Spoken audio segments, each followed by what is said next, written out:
Was good. So are you looking for results like this, or like this? Well, in 7 simple steps, I'm going to show you how you can go from this credit score to this credit score. So you already know what time it is. Let's get right into it.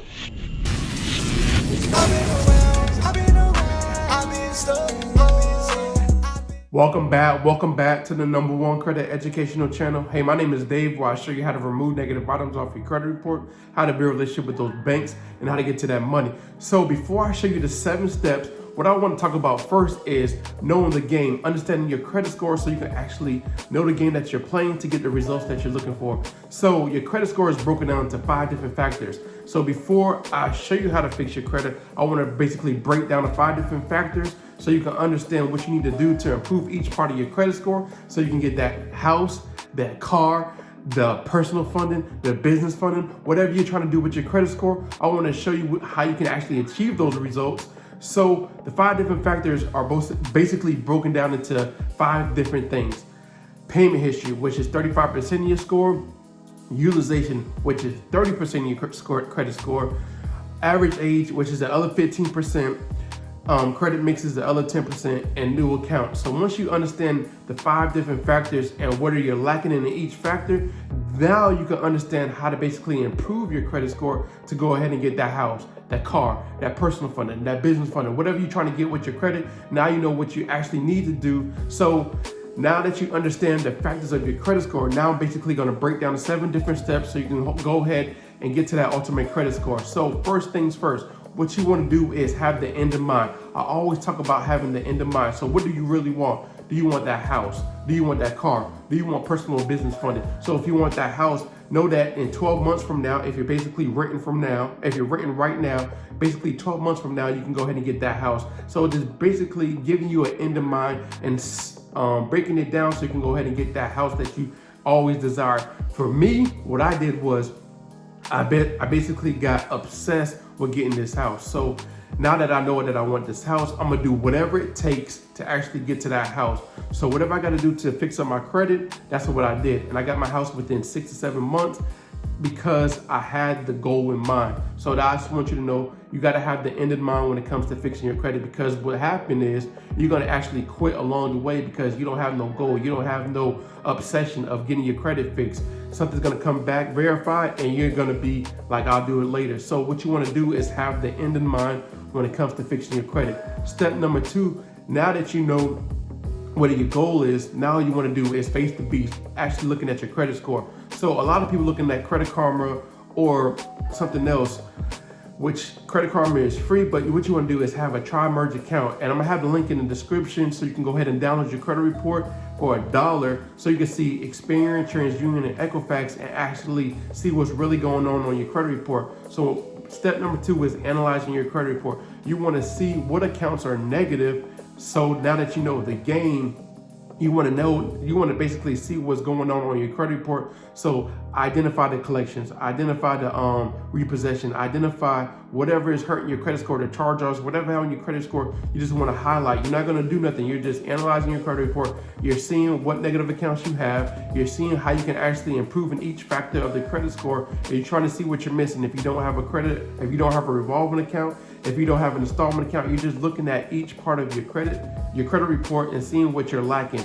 So that's what you want to do when it comes to this step, just analyzing your credit report. Step number 3 is cleaning up your personal information. A lot of people skip this step, right? So you want to identify all the negative accounts that you identify. You want to think about to where you was actually living when you actually apply for those accounts, because every single account is attached to your personal information. So if you clean up your name and your address, right, all those old addresses, it's much easier to get these accounts deleted because it's much harder for the credit bureaus to verify this information.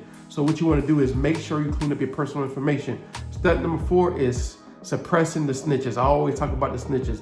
People that you don't even know about that are reporting information about you or collecting information about you that you don't even know about, such as CoreLogic, SageStream, Innovis, LexisNexis. These people have your information and they're basically talking to the credit bureaus. They're communicating with the credit bureaus. The credit bureaus are asking or reaching out to them to actually verify the information. So now that you suppress them or hush them up, it's much harder for the credit bureaus to verify the information. And it's really simple to suppress this information. All you have to do is just go on Google and type in suppress LexisNexis, suppress CoreLogic, suppress Station, suppress Innovis, and it's that simple. Once you suppress that information, now it's actually time to do the disputing phase, right? So step number 5 is actually grabbing my secret letter, and this letter basically sets the credit bureaus up, right?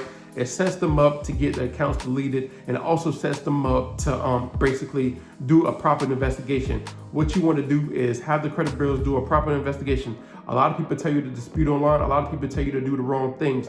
But what you want to do is use my secret letter to set the credit bureaus up so they can never go back on their word. They said they properly did an investigation. Now that you have them right where you want them, now it's much easier to do step number 6 and step number 7, right? So step number 6 is actually doing the disputing process. Now that you send off the investigation, now that you send off the secret letter, what's going to happen is the result's going to come back within 30 to 45 days. Either the account got removed, which is congratulations, or if the account got verified, you know properly that it wasn't properly verified, because on step number 2, you analyze your credit report, you look line item by line at them, and basically you saw that the open date was wrong, the date of last activity wrong, the balance was wrong. There are different things. So Experian, TransUnion, and Equifax, they have basically what needs to be happening is everything has to be 100% accurate. And if it's not accurate, right, then you can use that to get the account removed. So according to the FCRA, everything has to be 100% accurate. And if it's not 100% accurate, you can get the account deleted based off of that. And if the credit bureau said they did a proper investigation saying that this account is reported accurately, now what's going to happen is they're lying and they didn't do a proper investigation, and you just use that information to get the account deleted. And step number 7 is just being relentless, right? So it might not happen on the first round, but on the second or third or fourth or fifth round, it's going to happen, because you're just using that investigation with your new disputed letter to get the account removed. So all you got to do is continue following up every single month. That's why I said the end of mine is very important, because some people might quit during the second or third or fourth round. But now that you're obsessed with your goal, you're obsessed with getting that car, you're obsessed with getting that house, now it's much easier to send in those letters in every single round, every single month to get that account removed. And what you want to do is follow up with the CFPB, follow up with the BBB, follow up with the FTC to actually get this account removed, and just go ahead and get that account deleted, because with the CFPB, they're going to hold them to the fire. So all you got to do is make sure you have the documentation, you have everything. So you want to make sure you're making a copy of everything that you're doing so you can go ahead and get that account removed. So it's that simple, but it takes time to actually get these accounts removed. So that's why I always say, have a goal when you actually were fixing your credit, because if you don't have no goal and you're just fixing your credit to fix your credit, you're going to actually quit. So I hope this helps you out. Go ahead and grab that secret letter. So go ahead and set up the credit bureaus. And if you need any help or have any questions about anything, just drop them in the comments. If you have a video that you want me to make, just put them in the comments, and I'll go ahead and make a video explaining each step, if that's will help you much better. I hope this helps you out. I hope I see you results. Post them. Thank you for watching this video, and I'll see you on the other side of good credit.